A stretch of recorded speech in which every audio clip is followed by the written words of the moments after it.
one of the first things which everybody should understand is that every creature in the universe that is in any way sensitive and in any manner of speaking conscious regards itself as a human being. It knows and is aware of a hierarchy of beings above it and a hierarchy of beings below it. That is to say that wherever you are and whoever you are and whatever you are, you're in the middle. That's the game. Your senses extend a certain direction, in all directions, and therefore give you the impression of being in the middle. Because the definition of a person is where you look from. Now, everything in the world feels like that. And also it has its own kind. You see, spiders and hydras and sea urchins and so on don't look very natural to us. We say, well, I wouldn't want to look like that. But they say when they see us, well, what kind of an awful thing is that? And what a lot of nonsense it does. Now, we come here right at the start to an extremely important principle, which is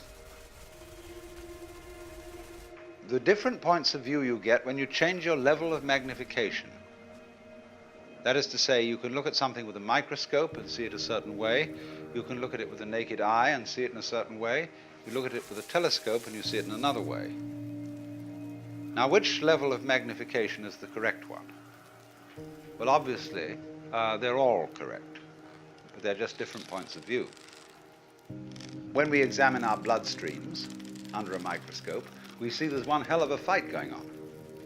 All sorts of microorganisms are chewing each other up. And if we got overly fascinated with our view of our own bloodstreams in the microscope, we should start taking sides, which would be fatal, because the health of our organism depends on the continuance of this battle. What is, in other words, conflict at one level of magnification is harmony at a higher level.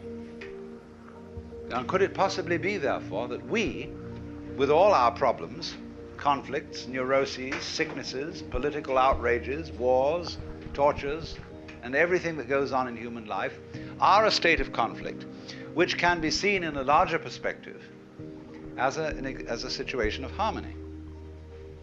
Every minute little fruit fly or gnat or bacterium, I will go so far as to say, is an event upon which this whole cosmos depends. This thing goes both ways. It's not only that every little organism which exists depends on its total environment. The reverse is also true, that the total environment depends on each and every one of those little organisms. So that you could say this universe consists of an arrangement of pattern in which every event is essential to the whole thing. Now, we screen that idea out of our consciousness just as we pay attention to the figure and ignore the background. So we see one way of looking at things, mainly that the organism is very frail against the environment. It lasts a long time, the environment, but the organism only lasts a short time. But actually, the whole thing is arranged in a polar system, where the enormous depends on the tiny and the tiny depends on the enormous.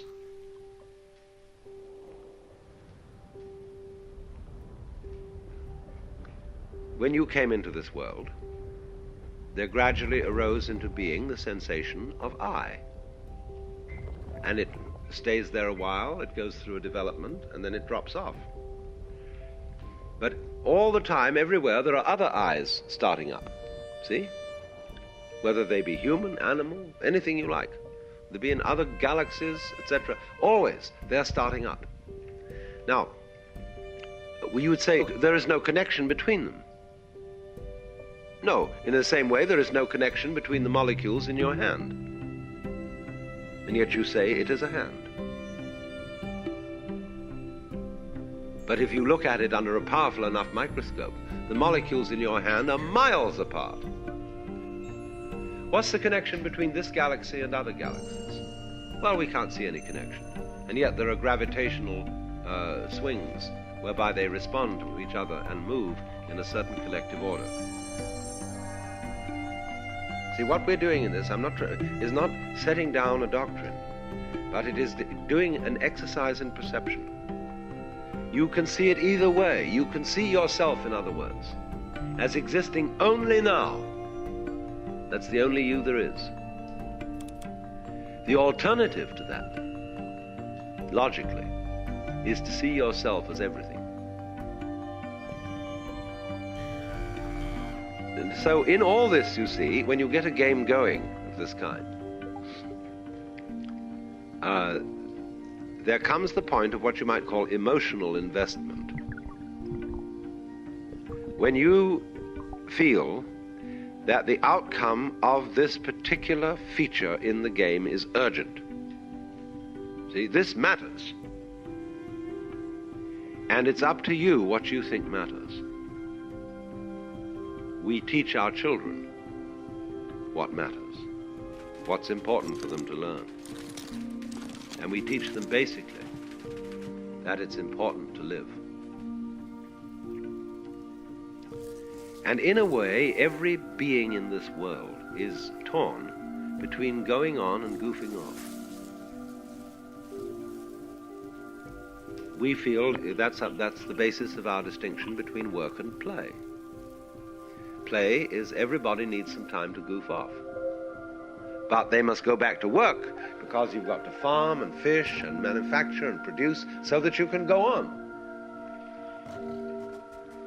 But when you see you have this terrifying urgency to go on and feel you must, this is important, this matters, we screen out of our consciousness the fact that this is our own volition and our own game.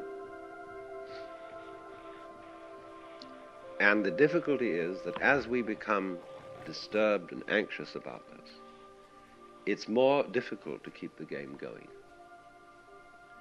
In proportion as we are frightfully concerned to survive, we start fighting other people. We start clobbering our neighbors and whatever it is, all the old fights start. And it is these fights which, more than anything else, at the moment, you see, are endangering the entire human project. But all based fundamentally on the illusion that it's utterly important that we survive.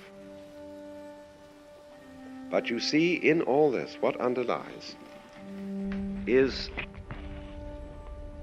the illusion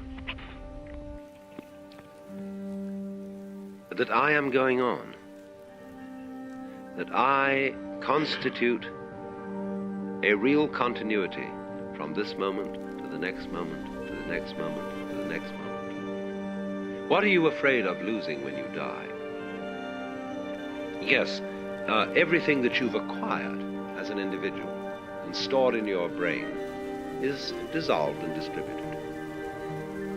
But at the same time, it is equally obvious that when you die, there won't be, following the moment of death, everlasting nothingness.